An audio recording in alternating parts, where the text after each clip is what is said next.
মানুষ আগে লাভ দেখে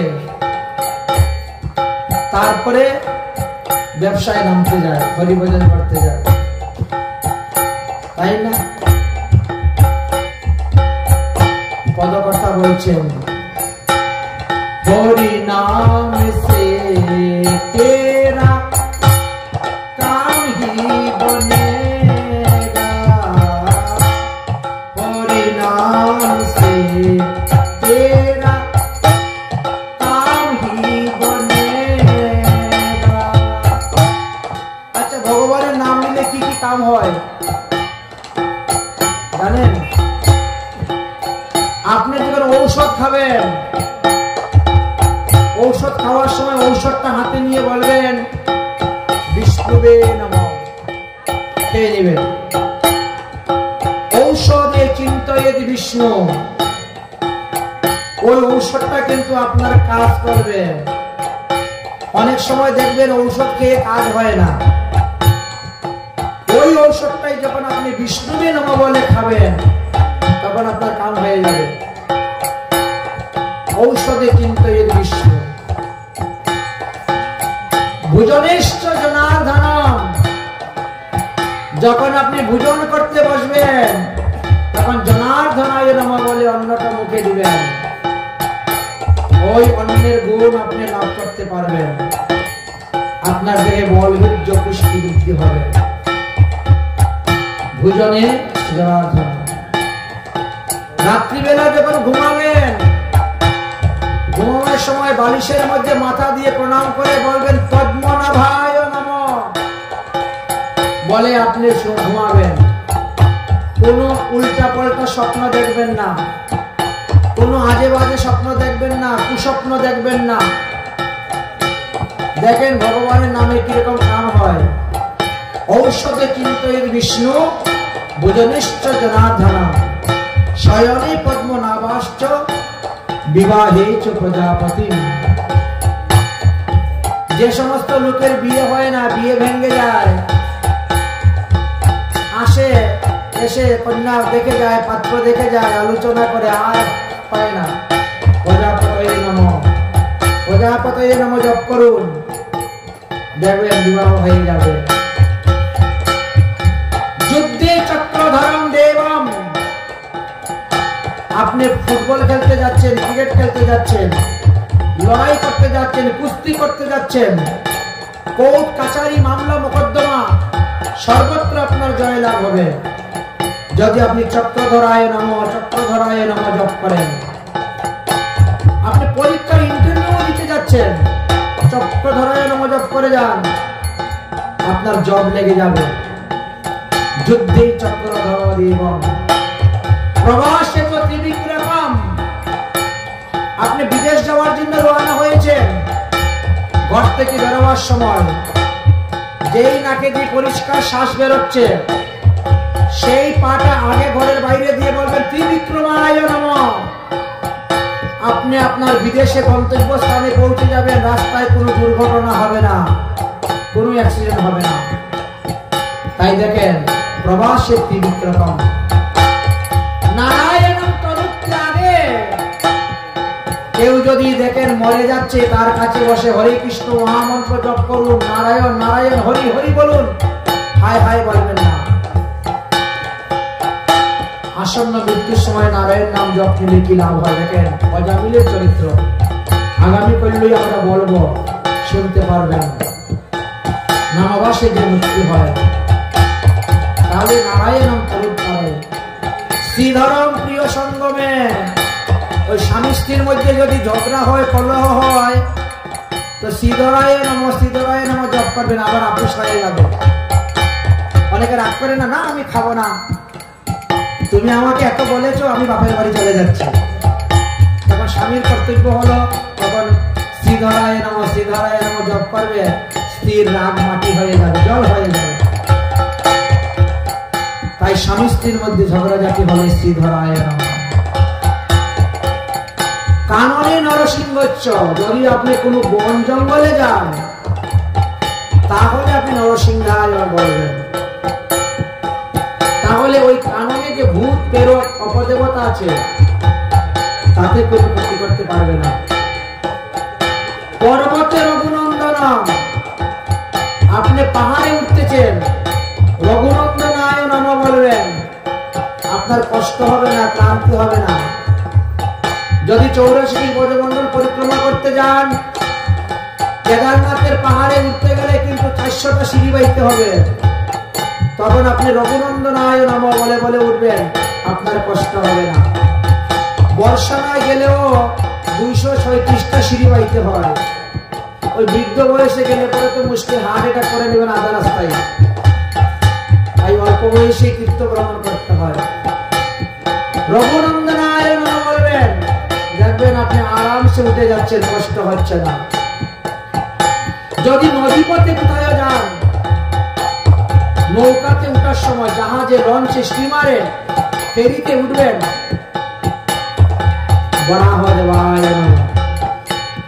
ওই নৌকা ডুববে না, আপনি অনায়াসে জলপথে ভ্রমণ করে চলে আসবেন।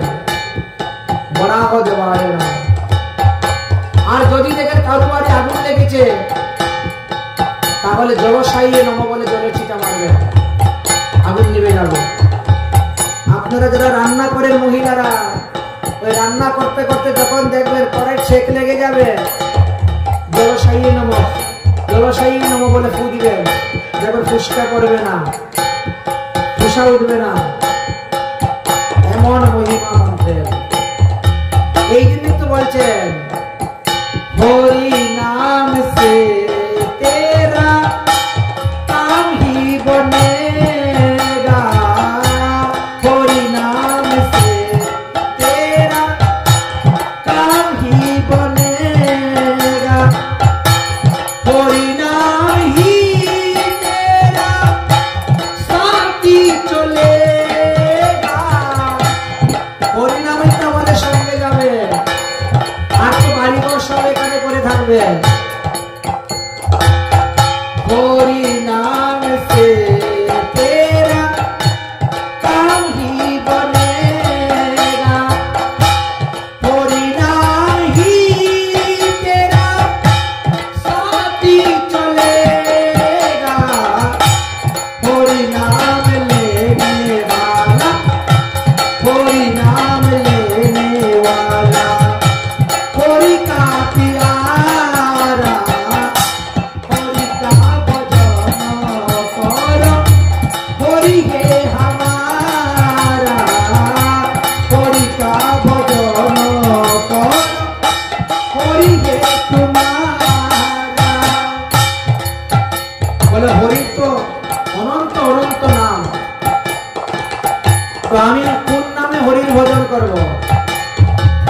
বলছেন আপনি যে সম্প্রদায়ের অন্তর্ভুক্ত হয়ে যে গুরুদেবের চরণাশ্রয় করেছেন, তিনি বলে দিবেন আপনি কোন নামে হরিকে ডাকবেন, হরির ভজন করবেন। সম্প্রদায়ের অন্তর্ভুক্ত ভজন। এই জন্য দেখেন, कोई के है सीताराम, कोई के है राधे श्याम, कोई के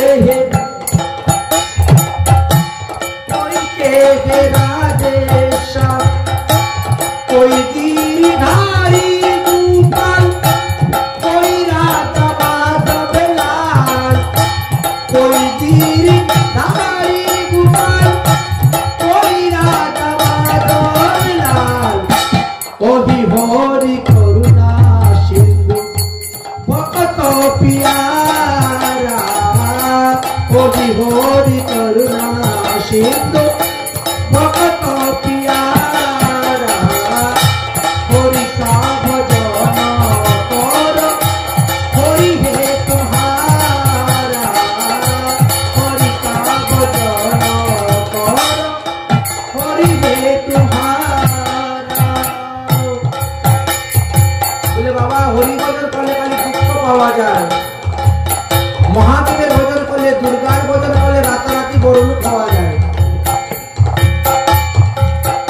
দেবদেবীর উপাসনা করে, দেবেন তারা 3 তলা 4 তলা 5 তলা বিল্ডিং, 3টা 4টা গাড়ি, কত কত বিঘা জমি, ব্যাংক ব্যালেন্স।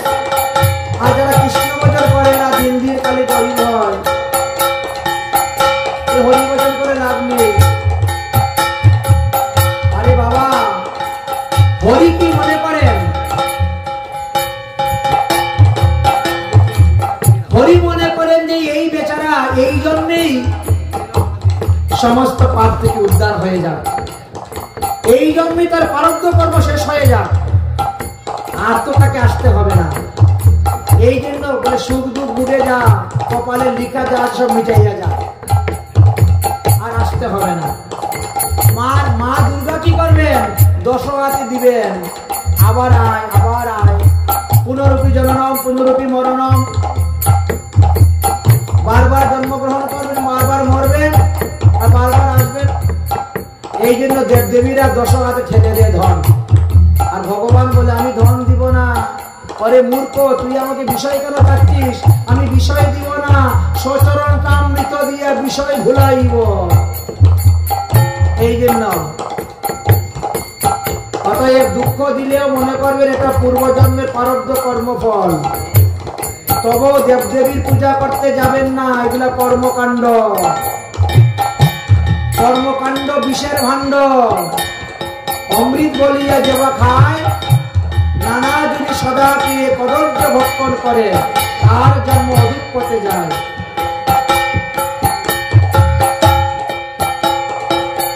সুখ দুঃখ ভুগে যাও, লিখা সবে মিটাইয়ে যাও।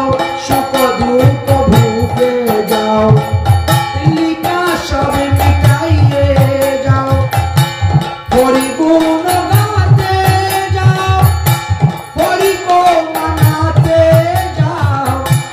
হরিগুণ গাতে যাও, হরিকো মানাতে যাও। হরিকা ভজন করো, হরি সবে প্যারা। হরি হরি দিন বন্ধ সব আখিয়ারা। হরিকা ভজন করো, হরি হে তোমারা। শুধু হরি ভজন করো না, না, হরি ভজন করে হরির প্রসাদ দিয়ে হরির ভক্ত সাধুগুরু বৈষ্ণবের সেবা করবেন। তাতে কৃষ্ণ ভজে করো গুরুর সেবন, মায়া জাল ছুটে পাবে কৃষ্ণের চরণ। তাই দিন পর দয়া করো, জনে গত সেবা করো। দিন পর দয়া করো, জনে গত সেবা করো। মোহ সব দূর করো, প্রেম হরি সে করো। মোহ সব দূর করো, প্রেম হরি সে করো। ওহি ভক্তি ওহি যোগ, ওহি জ্ঞান তারা। ওহি ভক্তি ওহি যোগ, ওহি জ্ঞান তারা। হরি কা ভজন করো, হরি হে তুহারা। হরি কা ভজন করো, হরি হে তুহারা। তাই হরির ভজন করো। মৃত্যুর পূর্বে যদি পাপের প্রায়শ্চিত্ত না করেন, মৃত্যুর পরে কিন্তু ঘোর নরক যন্ত্রণা ভোগ করিতে হইবে।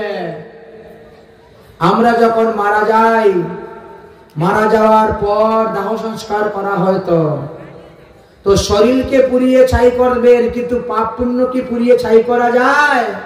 ওটা যায় না। ওটা আমাদের জীবাত্মার সঙ্গে চলে যায়। ওই জীবাত্মা আমাদের ইন্দ্রিয়ের স্বভাব আর পাপ পুণ্য সব বহন করে নেয়, ওর কাছে জমা থাকে। এই জীবাত্মা দেহ ছাড়া থাকতে পারে না, তার জন্য একটা দেহ চাই, কিন্তু দেহ তো আমরা পুড়িয়ে দিয়েছি, তাহলে জীবাত্মা থাকবে কোথায়? এই জন্য 3 দিন তাকে অগ্নিতত্ত্বে, 3 দিন তাকে জল তত্ত্বে, আর 3 দিন তাকে বায়ু তত্ত্বে। এই 3 তিরিঙ্গা 9 দিন চলে যায়। 10 দিনের দিন আমরা ঘাটের কাজ করতে যাই। ঘাটের কাজ যখন করতে যাই তখন পুরোহিত ঠাকুর বসে কি করেন, কতগুলা পিণ্ডি তৈরি করেন। পিণ্ডি তৈরি করে বৈদিক মন্ত্র উচ্চারণ করে করে এক একটা পিণ্ডি দেন। যাদের মা বাবা মারা গিয়েছে, 10 দিবসের ঘাটের কাজ করেছেন, তারা ভালোভাবে জানেন। তখন কি করে ব্রাহ্মণ, তখন বৈদিক মন্ত্র বলে প্রথম পিণ্ডি দেয়, মানে প্রথম পিণ্ডির দ্বারা, মন্ত্রের দ্বারা একটা মস্তক তৈরি করা হয়। দ্বিতীয় পিণ্ডির দ্বারা কি করা হয়, চক্ষু কর্ণ নাসিকা তৈরি করা হয়। তৃতীয় পিণ্ডির দ্বারা, মন্ত্রের দ্বারা গলা স্কন্ধ বাহুদ্বয় তৈরি করা হয়। চতুর্থ পিণ্ডির দ্বারা, মন্ত্রের দ্বারা নাভি লিঙ্গ গুজ্জস্থান তৈরি করা হয়। পঞ্চম পিণ্ডির দ্বারা, মন্ত্রের দ্বারা জানু জঙ্গ পদোদ্বয় তৈরি হয়। ষষ্ঠ পিণ্ডির দ্বারা, মন্ত্রের দ্বারা সন্ধিস্থান মর্মস্থান তৈরি হয়। সপ্তম পিণ্ডির দ্বারা সকল নারী তৈরি হয়। অষ্টম পিণ্ডির দ্বারা দাঁত নখ লুম তৈরি হয়। নবম পিণ্ডির দ্বারা ওই দেহের মধ্যে রক্ত বীর্য চলাচলের মন্ত্র বলে ছিটা মেরে। আর দশম পিণ্ডির দ্বারা 10 ইন্দ্রিয় যুক্ত একটি অতিবাহিক দেহ তাকে তৈরি করে দেওয়া হয়। এই অতিবাহিক দেহের মধ্যে তখন ওই জীবাত্মা এসে ঢুকে গেল, প্রবেশ হয়ে গেল। এবার লাগলো তার ক্ষুধা পিপাসা, আর এর জন্যই আমরা কি করি, তার শ্রাদ্ধ করি। যদি কেউ শ্রাদ্ধ না করে তাহলে তার অতিবাহিক দেহটা নষ্ট হবে না, তার দেহ বায়ুবীয় হবে না, এই জন্য শ্রাদ্ধ করতে হয়। তাই ব্রাহ্মণেরা 11 দিনে শ্রাদ্ধ করেন, ক্ষত্রিয়রা 13 দিনে শ্রাদ্ধ করেন, বৈশ্যরা 15 দিনে শ্রাদ্ধ করেন, শূদ্ররা 1 মাসে শ্রাদ্ধ করেন, অন্তজরা 45 দিনে শ্রাদ্ধ করিয়া থাকেন। এইভাবে বিভিন্ন মত পথ দেখা যায়, বিভিন্ন ভাবে করে যাচ্ছেন। তাহলে একজন লোক মারা যাওয়ার পর 13 দিন পর্যন্ত সে বাড়ির চতুর্দিকে ঘুরে বেড়ায়। 13 দিনের দিন আমার মতো পাপী যদি কেউ থাকে তাহলে জমদূত আসবে ধরে নেওয়ার জন্য। আপনাদেরকে তো দিবে না, আপনারা তো দিব্য বিমানে বসে চলে যাবেন। আমি বহুবার গিয়েছি হেঁটে হেঁটে নরকে, আমার রাস্তা জানা আছে। একটু অভিজ্ঞতার কথা আপনাদেরকে বলি। আমাদের এই পৃথিবী হইতে 11,88,000 কিলোমিটার দূর হয়েছে এই নরক। অতএব এখন থেকে হাঁটার অভ্যাস করে দিবেন। আমার মতো পাপী যারা আছেন ডেইলি সকালে 2-4 কিলোমিটার হাঁটবেন, না হলে কিন্তু তখন কিন্তু থকে যাবেন। কারণ 11,88,000 কিলোমিটার মানে 12, তার মানে প্রতিদিনে 3000 কিলোমিটার হাঁটতে হবে। কিন্তু আবার খালি পায়ে, এ আরেক সমস্যা। কারণ এই জীবনে তো কাউকে জুতা দান করি নাই, তো জুতা পাবো কোথায়? ওই খালি পায়ে হেঁটে যেতে হবে। আচ্ছা, মৃত্যুর পরে তো যাদের ছেলে মেয়ে আছে তারা জুতা দান করে, তারা জুতা পেয়ে যায়। আমাদের তো ছেলে মেয়ে নেই, আটকুরা মানুষ, কোথার থেকে হবে? বুঝেছেন? যাই হোক, এই কারণে শ্রাদ্ধেতে পাদুকা দান করা হয়। কমণ্ডলপূর্ণ জল যে দান করবে তার পিতৃপুরুষগণ জল খেয়ে গিয়ে যেতে পারবে, না হলে তারা আমার মতো গলা শুকিয়ে 6 ঘন্টা বসে থাকতে হবে। বুঝেছেন? জল খেতে পারবে না, ওই জল খেতেই পাবে না, কারণ জল দান করে নাই তো কোথার থেকে খেতে পাবে। এই জন্য জল দান করতে হয়। 10বিধ দানের কথা বলা আছে। দানেতে দুর্গতি খণ্ডে, নামে খণ্ডে পাপ, আর সদ্গুরুর উপদেশে খণ্ডিবে জীবের কুস্বভাব। তাই যদি সদ্গুরু চরণাশ্রয় করেন তাহলে আপনাদের এই স্বভাবগুলা খণ্ডন হয়ে যাবে, কুসংস্কারগুলা দূর হয়ে যাবে। এই জন্য বলছেন একজন মানুষের জন্ম না 3 বার হয়। একবার মাতা পিতার থেকে জন্ম হইল, বলেছেন, এটাকে বলা হয় দৈহিক জন্ম। তারপরে উপনয়ন সংস্কার হইল, এটাকে বলা হয় সাবিত্রী জন্ম। আর তারপরে যখন আপনি বিষ্ণু মন্ত্রে দীক্ষা নিলেন বা কোন বিশেষ যজ্ঞ দীক্ষিত হলেন, তখন তাকে বলা হয় যাজ্ঞিক জন্ম। এই 3 ভাবে আমাদের জন্ম হয়ে থাকে, নামেরও পরিবর্তন হয়ে থাকে। পিতামাতা আপনাকে এক নাম দিবেন, দীক্ষা গ্রহণ করার পরে গুরুদেব আপনাকে আরেকটা নাম দিবেন। আবার যখন আপনি সন্ন্যাসাশ্রম গ্রহণ করবেন বা বাবাজি বেশাশ্রিত হবেন, তখন আপনার আরেকটা নাম হয়ে যাবে। এই জন্য জন্ম আমাদের 3 বার হয়ে যাচ্ছে, আর নামও 3টা পরিবর্তন হয়ে যায়। একই দেহের মধ্যে এইরকম করা যায় একমাত্র সাধন ভজনের দ্বারাই হয়। ধ্রুব যেমন সাধন ভজনের দ্বারা ধ্রুবলোকে গিয়েছিলেন, ঠিকই তেমনি ভাবে যাই হোক ওই বংশেতে জন্মগ্রহণ করলেন নাভি, এবং নাভির পুত্র ছিলেন ঋষভদেব, আর ঋষভদেব হলেন তিনি ভগবানের অংশ অবতার। এই ঋষভদেবের 100টা পুত্র ছিল। এই 100টা পুত্রের মধ্যে 9 জন পুত্র হলেন নবযুগেন্দ্র, বুঝেছেন? কিন্তু সবার মধ্যে বড় ছিলেন ভরত মহারাজ। ভরত মহারাজের উপরে তিনি রাজ্য অর্পণ করে দিয়ে তিনি তপস্যা করতে চলে গিয়েছিলেন। ঋষভদেব সর্বদা প্রজাদেরকে উপদেশ দিতেন, তোমরা হরিভজন করো, হরিভজন করো। ঋষভদেব এত ভালো ভালো কথা বলেছিলেন যে কথাগুলা এখন আজকাল পাওয়া বড় বিরল। বললেন যে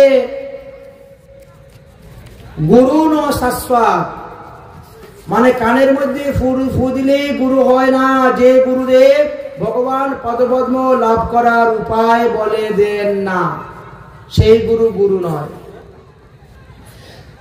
অগ্নি সাক্ষী করে, ব্রাহ্মণ সাক্ষী করে, সূর্য সাক্ষী করে পানি গ্রহণ করলে স্বামী হওয়া যাবে না যদি স্ত্রীকে ভক্তি ধর্মর তাকে অধিকার দেওয়া না হয়। স্ত্রী বলছে আমি একাদশী ব্রত করবো, স্বামী বলে আমার জন্য মাংস রান্না কর, তাহলে সেই স্বামী স্বামী নয়। এমন স্বামীকে ত্যাগ করে দিলে বিন্দুমাত্র পাপ হয় না। এটা ভাগবতের কথা। পঞ্চম স্কন্ধ 5ম অধ্যায়ের 18 নম্বর শ্লোকটা খুলে দেখে নিবেন। তাই অগ্নি সাক্ষী করে পানি গ্রহণ করলে স্বামী হওয়া যায় না। 10 মাস 10 দিন গর্ভে ধারণ করলে জননী হওয়া যায় না। যদি ছেলে মেয়েকে হরিভজন শিক্ষা না দেন তাহলে সেই মা মা নয়। লালন পালন করে বড় করলে পিতা হওয়া যায় না। যদি পুত্রকে সদ্গুরু চরণাশ্রয় না করান, পুত্রকে কৃষ্ণ মন্ত্রে দীক্ষা না দেওয়ান, পুত্রকে বৈষ্ণব ধর্ম উপদেশ না দেন, তাহলে সেই পিতা পিতা নয়, সেই আত্মীয় আত্মীয় নয়। যারা আপনাকে হরিভজন করতে দেয় না, আপনাকে দেখলে পরিহাস করে, ঠাট্টা করে, তিরস্কার করে, হিংসা করে, ঘৃণা করে, আপনার মালা তিলক দেখে নানা রকম কথা বলে, সেই আত্মীয় আত্মীয় নয়। তাকে ত্যাগ করলে বিন্দুমাত্র পাপ পেবে না। এই পৃথিবীতে আমরা 4 জন লোক দেখেছি। মাকে ত্যাগ করে ভগবান পেয়েছে, বাবাকে ত্যাগ করে ভগবান পেয়েছে, ভাইকে ত্যাগ করে ভগবান পেয়েছে, স্বামীকে ত্যাগ করে ভগবান পেয়েছে, গুরুকে ত্যাগ করে ভগবান পেয়েছে। এই ভাগবতে তার প্রমাণ দেওয়া আছে। কারা তারা? এই তাদের 4 জনের, এই 5 জনের চরিত্র কথা ভাগবতে দেওয়া আছে। মাকে ত্যাগ করে ভগবান পেয়েছেন ভরত। ভরত তার মা কৈকেয়ীকে তিনি ত্যাগ করে দিয়েছেন, আজকে থেকে তোমাকে আমি মা বলে ডাকবো না। ভগবান রামচন্দ্রকে পেলেন, ভগবান রামচন্দ্রের পাদুকা পেলেন। বাবাকে ত্যাগ করে ভগবান পেলেন কে? ভক্ত প্রহ্লাদ। আগামী কাল্যই সেই ভক্ত চরিত্র আসবে, প্রহ্লাদ চরিত্র আগামী কাল্য। বাবা হিরণ্যকশিপুকে ত্যাগ করে দিয়েছেন, কোনো ক্ষতি হয় নাই, তিনি ভগবানকে পেয়ে গেলেন। ভাইকে ত্যাগ করে ভগবান পেয়েছে কে? বিভীষণ। রাবণকে এত বুঝিয়েছেন, শুনে নাই, এমন ভাইয়ের দরকার নেই। যে ভাই নিজে হরিভজন করবে না, আমাকে হরিভজন করতে দিবে না, এমন ভাইয়ের দরকার নেই। ত্যাগ, কোনো ক্ষতি হয় নাই, তো ভাইকে ত্যাগ করে ভগবান পেলেন। স্বামীকে ত্যাগ করে কে ভগবান পেয়েছে? ব্রজের গোপীগণ। ব্রজের গোপীগণ প্রত্যেকের স্বামী বাধা দিয়েছিল, কারো বাধা শুনে নাই, সবাই রাসলীলায় চলে গেল, ভগবানকে তো পেয়েছে। ব্রজের যোগ্য পত্নীগণ তারা ভগবানকে পেয়েছে। এবার গুরুকে ত্যাগ করে কে ভগবান পেয়েছে? গুরু ত্যাগ তো মহাপাপ বলে দেখেন, হরিভক্তি বিলাস খুলে দেখবেন, অসৎ গুরু ত্যাগ করলে পাপ হয় না। আমার মতো অসৎ গুরু যদি কেউ ত্যাগ করে পাপ হবে না, সৎগুরু ত্যাগ করলে কিন্তু পাপ। অসৎ গুরু ত্যাগ করলে পাপ হয় না, সম্প্রদায় বিহীন গুরু ত্যাগ করলে পাপ হয় না। ওখানে অসৎ গুরুর 22টা লক্ষণ দেওয়া আছে। আসরিক ভাবাপূর্ণ গুরু ত্যাগ করলে পাপ হয় না। এই জন্য বলি মহারাজ তিনার গুরু শুক্রাচার্যকে ত্যাগ করে দিয়ে কোনো পাপ হয় নাই। তিনি বামন ভগবানের কৃপা পেয়েছিলেন। কিন্তু বামন ভগবানের চরিত্র তো আসবে 4র্থ দিবসে ভাগবতের পাঠে। তার আগে নয়। ভাগবতের পাঠের ক্রম আছে, তো ক্রমের আগে যেতে পারবেন না। আমাদের আজকে ভরত চরিত্র, আমরা ভরত চরিত্র পর্যন্তই যাবো, এর আগে আমরা যেতে পারবো না। 7 দিনের পাঠ বাধা আছে, কে কতটুকু পর্যন্ত পাঠে যেতে হবে তার আগে আলোচনা করা যাবে। আচ্ছা, তাহলে দেখতে পেয়েছেন, তাহলে সেই গুরু গুরু নয়, সেই পিতা পিতা নয়। শ্লোকটা কত নম্বর বলছিলাম? ভাগবতের 5ম স্কন্ধ 5ম অধ্যায় 18 নম্বর শ্লোক।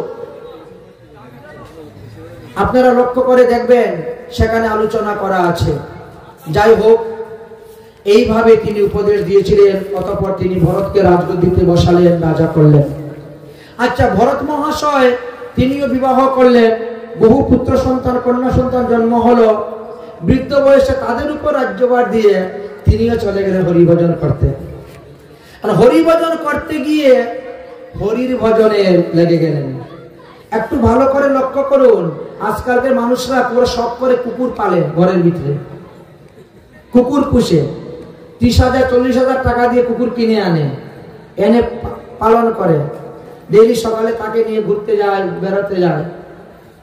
দেখেন ভরতের জীবনী দিকে দেখেন, ইনি হরির ভজন করতে গিয়েছেন, হরির ভজন করতেছেন। এমন সময় গর্ভবতী এক হরিণী এসে জলপান করতেছে পাশে।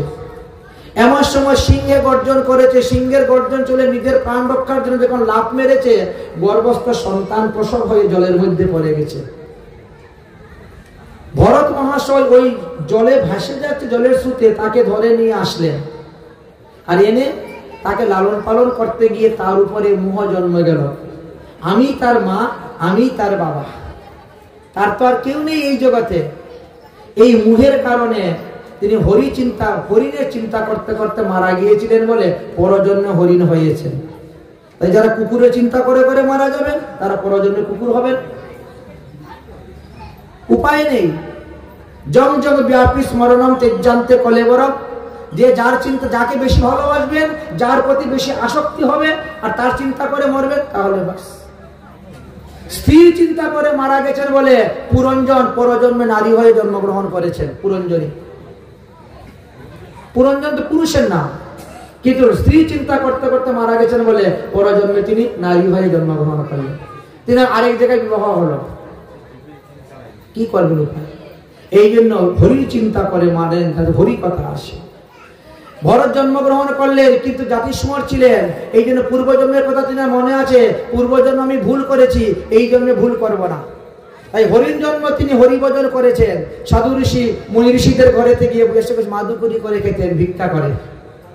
হরিণ জন্মে কি খেতেন? সাধুরা উচিষ্ট জায়গা ফেলতো, তা খেতেন। সাধুরা যখন হরি কথা বলতেন, তখন কাছে বসে শুনতেন। আচ্ছা, হরিণে কি বুঝবে হরি কথা? না বুঝলে কি হলো, কানে গেলেই লাভ। এই যে আপনারা বুঝেন আর না বুঝেন, এই যে 6 ঘন্টার সময় বসে হরি কথা শুনতেছেন, কানের মধ্যে প্রবেশ হচ্ছে, এতেই লাভ। হরি কথা এমনই মঙ্গলজনক। এবার সেই যখন তিনার পতন হলো, আর তারপরে তিনি ব্রাহ্মণের পুত্র রূপে জন্মগ্রহণ করলেন। কিন্তু জাতিস্মর থাকার কারণে তৃতীয় জন্ম তিনি কারোর সঙ্গে কোনো কথা বলেন না বলে তার নাম রাখলেন জড়ভরত। ব্রাহ্মণের ছেলে উপনয়ন সংস্কার করতে গিয়ে তার ওই একটি মন্ত্র শিখাইতে 6 মাস লেগেছে। এমন ছিলেন জড়ভরত। জড়ভরত তিনি বাবা যখন মারা গেলেন, মা মারা গেলেন, তখন অন্যান্য বিমাতার ঘরের ভাইয়েরা তার উপর অত্যাচার করতে শুরু করলো, তাকে কাজে লাগাতে শুরু করলো। কিন্তু কাজ করলেই, কর্ম করলেই হয় পাপ উৎপন্ন হবে, না পুণ্য উৎপন্ন হবে। কর্মের একটা নিয়ম, একটা না একটা তো হবেই। এই জন্য কর্ম করতে গিয়ে তিনি চিন্তা করলেন, আমি যদি তাদের মতো কথা বলি, তাহলে সবসময় আমাকে দিয়ে কাজ করাবে, আর এরা বসে বসে খাবে। তা আমি যদি কাজ করতে করতে আমার শরীর ক্ষয় করে ফেলি, তাহলে হরিভজন করবো কখন? এই জন্য তিনি চিন্তা করলেন, আমি হরিভজন করব, আমি বাড়িঘর ত্যাগ করে চলে যাব। কিন্তু যেতে তো পারছেন না। শেষ পর্যন্ত তিনার ভাইয়েরা তাকে দিল মাঠেতে কাজ করার জন্য। মাঠে ধান পেকেছে, পাহারা দাও। উনি পাহারা দিতে গিয়ে কি করবে? যত পাখি আসে খেতে, দেখে সবার মধ্যেই ভগবান। আচ্ছা, পশু পাখির মধ্যে তো পরমাত্মা রূপে ভগবান আছেন। গরু এসে ধান খেয়ে যায়, ছাগল এসে ধান খেয়ে যায়, মহিষ এসে ধান খেয়ে যায়, পাখি এসে ধান খেয়ে যায়, উনি আর তাড়ায় না। কারণ এরাও তো ভগবানেরই জীব। আচ্ছা, ভগবান দিয়েছেন বলেই তো আমার মাঠে এত ধান হয়েছে, না দিলে কোথার থেকে হতো?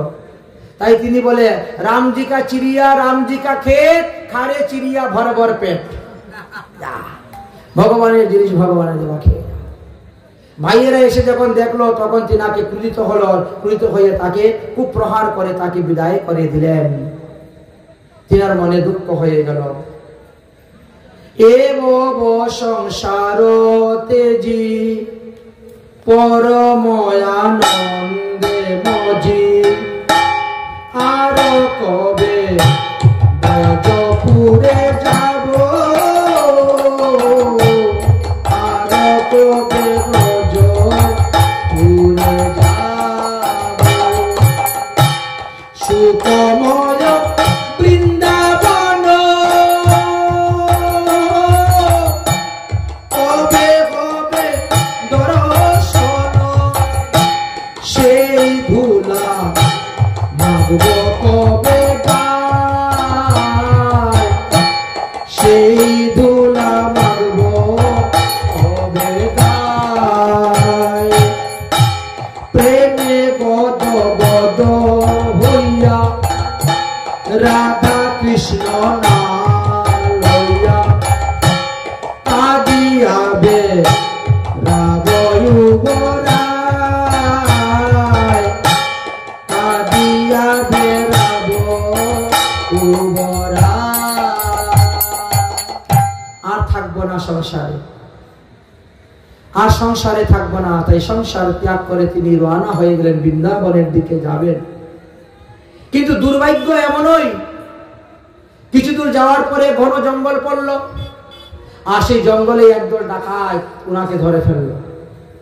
ডাকাইতেরা ধরে উনাকে হাতে পায়ে বেঁধে, মুখের মধ্যে বেঁধে একবারে মা কালীর মন্দিরে ঢুকিয়ে দিয়েছে। কেন? বলে সামনে অমাবস্যা আসতেছে, অমাবস্যাতে নরবলি দিয়ে মা কালীর পূজা করব। ডাকাইতেরা এইভাবে ব্যবস্থা করলেন। ভরত কিন্তু বিন্দুমাত্র ভয় পেলেন না। জনভরত তিনি কৃষ্ণ নাম করতে শুরু করেছেন। হয়তো কপালে ছিল লেখা, কিন্তু 3 জন্মের কথা তোমার মনে আছে। এই জন্মে আমি ব্রাহ্মণের ছেলে, আগের জন্মে হরিণ ছিলাম, তার আগে আমি ঋষভদেবের পুত্র ভরত ছিলাম, আমি এই দেশের রাজা ছিলাম, আমার নাম অনুসারে এই দেশের নাম ভারতবর্ষ হয়েছে। কিন্তু আমি তো এমন কোনো পাপ করি নাই 3 জন্মের মধ্যে যে মা কালীর সামনে এখন আমার নরবলি হবে। জানি না বাবা কোন জন্মের পাপ ছিল। বসে হরিভজন করতে শুরু করলেন। মা কালী তখন ডাকাতকে স্বপ্নে দেখাচ্ছেন, এই তুই কাকে বলি দেওয়ার জন্য এনেছিস? এই পরম কৃষ্ণ ভক্ত, তার অপমান করলে তোর বংশে একজনও থাকবে না প্রদীপ দেওয়ার। কিন্তু ডাকাত মনে করছে এমনি মনে করে স্বপ্ন দেখেছি, বিশ্বাস করলেন না। যখন জড়ভরতকে ধরে হরকির মধ্যে ঝুপকাষ্টের মধ্যে মাথা ঢুকাবেন, খড়গ নিয়েছেন হাতে বলি দিবেন, মা কালী মূর্তি থেকে প্রকট হয়েই আরম্ভ করলেন ডাকাতদের সঙ্গে যুদ্ধ। ডাকাতগুলাকে বধ করে হত্যা করে তাদের মাথা নিয়ে ফুটবল খেলতে শুরু করে দিয়েছেন। আর তারপরে জড়ভরতকে ছেড়ে দিয়েছে। জড়ভরত কিছু দূর যেতে না যেতেই আরেকজনের পাল্লায় পড়ে গেল। ইনি হলেন সিন্ধু দেশের রাজা মহারাজ রুরুগণ।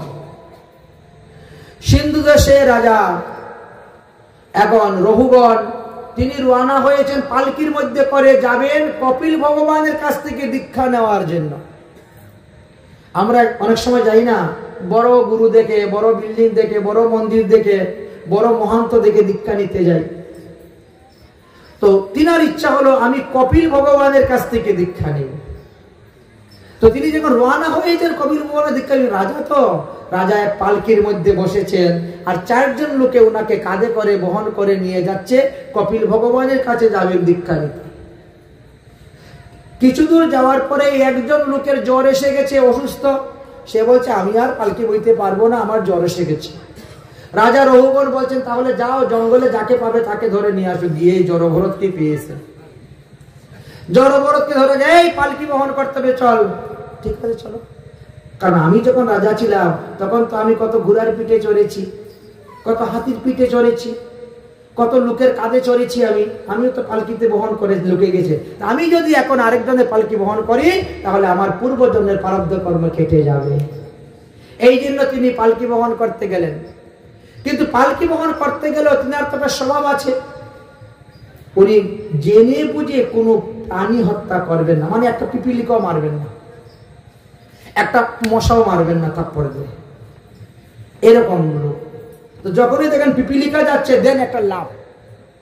এখন পালকি তো সমান তালে চারজনকে হাঁটতে হবে, একজন যদি কম পা দেয় বা বেশি পা দেয় বা লম্বা করে বা লাফ মারে তখন তো বাকিদের অসুবিধা হয়। আর রাজার মাথার মধ্যে কাঠের আঘাত লাগছে পালকির। রাজা বলছে কে রে বাবা, কিরকম পালকি চালাচ্ছিস রে, আমার মাথার মধ্যে কাঠের আঘাত লাগতেছে। বাকি তিনজন বলছে মহারাজ এই যে নতুন ব্যক্তি এনেছি না, ও উল্টা পাল্টা হাঁটে। ও আচ্ছা আচ্ছা, এ তো দেখতে খুব দুর্বল, এই জন্য মানে পরিহাস করতেছেন, দেখতে তো হৃষ্টপুষ্ট সবল, এই পরিহাস করতেছেন। ও হো, এই তুই জানিস আমি কে? আমি হলাম সিন্ধু দেশের রাজা রঘু, এই সমস্ত এলাকা আমার। আমি যাচ্ছি কপিল ভগবানের কাছে দীক্ষা নিতে, ভালো করে চল, না হলে চাবুক মেরে পিঠের ছাল তুলে নিব। তুই জানিস আমি ইচ্ছা করলে তোকে এখন শুলে চড়াতে পারি, তুই জানিস ইচ্ছা করলে আমি তোকে প্রাণদণ্ড দিতে পারি। জড়ভরত মনে মনে চিন্তা করবো, ওরে বাবা রে, রাজার তো এত অহংকার, রাজার এত অহংকার, আর এত অহংকার নিয়ে তিনি যাচ্ছে কপিল ভগবানের কাছে দীক্ষা নিতে। কপিল ভগবান তো তাকে দীক্ষা দিবে না, কারণ দীক্ষা নেওয়ার মতো পাত্র তো তার এখনো তৈরি হয় নাই। তো পাত্র তৈরি করার দায়িত্ব কার?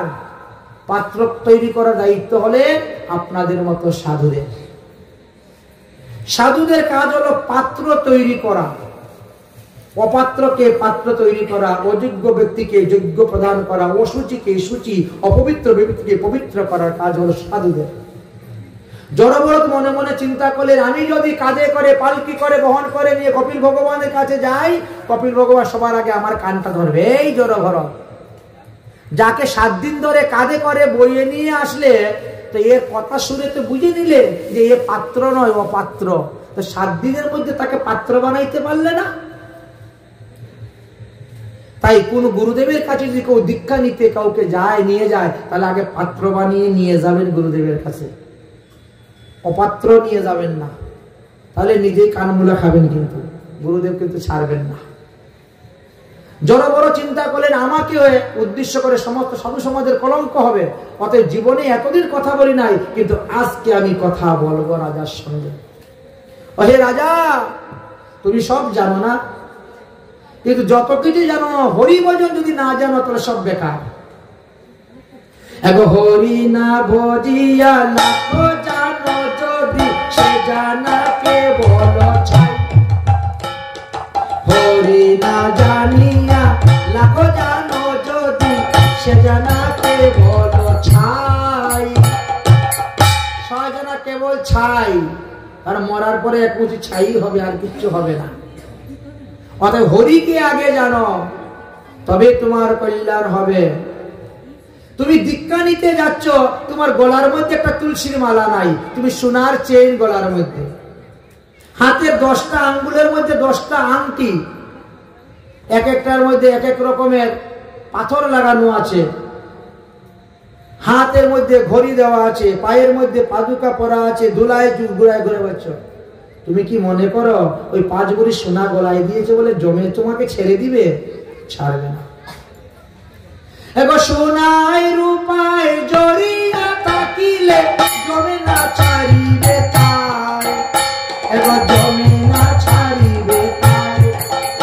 এবার সোনায় রূপায় জড়িয়া থাকিলে জমে না ছাড়িবে তাই, জমে না ছাড়িবে তাই, জমে ছাড়বে না। একটা তুলসীর মালা গলায় দাও, এত দাম কত? 10 টাকা হলেই পাওয়া যায়, 20 টাকা হলেই পাওয়া যায়। 10 টাকা দিয়ে সুবর্ণ পাবে? বাবা, সুবর্ণের যে দাম।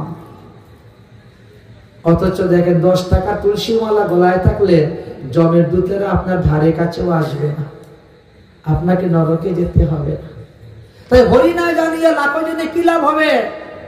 তোমার পায়ের মধ্যে ধুলা লাগবে না বলে পালকিতে চলছেছ, কিন্তু যখন তোমার এই প্রাণ পাখি চলে যাবে দেহ থেকে, তখন তোমার এই দেহটা তো মাটির মধ্যে উঠাবে। রাজা বলছেন, এই দাঁড়াতো দেখি তো কে, এই তুমি কে? তোমাকে দেখে তো মনে হচ্ছে উন্মুক্ত পাগল একটা, কিন্তু তোমার মধ্যে এত জ্ঞানের ভান্ডার। দাঁড়াও। তো আমি তোমাকে মারলে তোমার স্বভাবে পরিবর্তন হবে না বলে না? আমি বলতে কি দেহ নাকি? তুমি তো আমার দেহকে মারবে। আমি বলতে দেহ নয় রাজা, আমি বলতে আত্মা। আমিও তোমার মতো কোনো এক সময় রাজা ছিলাম। আমি পশু পাখি কীট পতঙ্গ কত দেহ ভ্রমণ করে এসেছি। এখন আমি ব্রাহ্মণের সন্তান জড়ভরত হয়ে এসেছি। অতএব আমি বলতে দেহ নয়, আত্মা। অতএব আমার স্বভাবের পরিবর্তন হইবে না আপনি মানলেও। এই উভয়ে মিলিয়ে কথা বলতে 10 মাস ওই জঙ্গলের মধ্যে বসে 10 মাস হরিকথা। 10 মাস হরিকথা শ্রবণ করার পরে তিনি বলছেন, বাবা, আমার আর কপিল ভগবানের কাছে যেতে হবে না, আমি তোমার কাছ থেকে দীক্ষা নিয়ে নিব। বাবা, তুমি আমাকে দীক্ষা দিয়ে দাও। একে বলে সাধুসঙ্গ, একে বলে সৎসঙ্গ। এইবার কপিল ভগবানের কাছে আর তিনি গেলেন না। রাজা রঘুগণ তিনি ওই জড়ভরতের কাছে দীক্ষা নিয়ে নিলেন। 10 মাস সাধুসঙ্গ করার পরে বুঝতে পারলেন যে এই সংসার অনিত্য, এই রাজ্য অনিত্য, এই স্ত্রী পুত্র আত্মীয় স্বজন ইষ্টি কুটুম্ব অনিত্য। অতএব নিত্য বস্তু ভগবানকে ধরতে হবে। আর তাই তিনি সেখান থেকে দীক্ষা নিয়েই রওনা হয়ে গেলেন বৃন্দাবনের দিকে। করঙ্গ কপিল লইয়া চিরা খাতা গায়ে দিয়া তিয়াগিব সকল বিষয়, তিয়াগিব সকল বিষয়। কৃষ্ণের অনুরাগ হবে ব্রজের নিকুঞ্জে কবে, যাইয়া করিব নিজালয়, যাইয়া করিব নিজালয়। সেই দিন থেকে তিনার মনে, আমি বৃন্দাবন ধামে চলে যাব, রাধা গোবিন্দের ভজন করব, আর আমার সংসার দরকার নেই। আমরা জড়ভরত উপকার পর্যন্ত আস্বাদন করলাম। আজকের মতন ভগবতীয় কথা আমাদের এখানেই বিশ্রাম। শ্রীমৎ মহাপ্রভুর কৃপা হলে আগামী কল্য অর্থাৎ 3য় দিবসের ভাগবতের পাঠের বিষয়বস্তুগুলো আপনারা আস্বাদন করবেন। আগামী কল্য 28টি নরকের বর্ণন করা হবে। কোন কোন পাপের ফলে কোন কোন নরকে যেতে হয় এবং কতদিন নরকে থাকার পরে আমরা কি কি জন্মগ্রহণ করে আবার পৃথিবীতে আসি, এই বিষয়ে বিশেষ করে আলোচনা হবে। তারপরে আলোচনা হবে প্রহ্লাদ চরিত্র, নরসিংহ অবতার, হিরণ্যকশিপু বধ। অতএব আগামী কোন 3য় দিবসের পাঠে আপনারা সবাই আসবেন। আজকের মতো ভাগবত কথা কানে বিশ্রাম। বলো শ্রীমদ্ ভাগবত মহাপুরাণ কি আরতি। শ্রীমদ্ ভাগবত ভগবান কি आरती पापियों को पाप से भी तारते। श्रीमद् भागवत भगवान की है आरती पापियों को पाप से भी तारे। ये अमर ग्रंथ ये मुक्ति पंथ ये पंचम वेद निराला, अब झूठी जगाने वाला ये अमर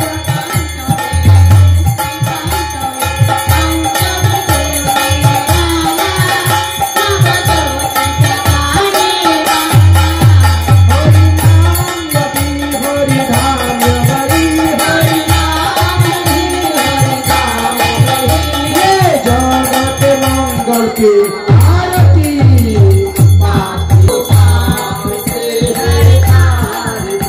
भागवत भगवान की है आरती, पापियों को पाप दे।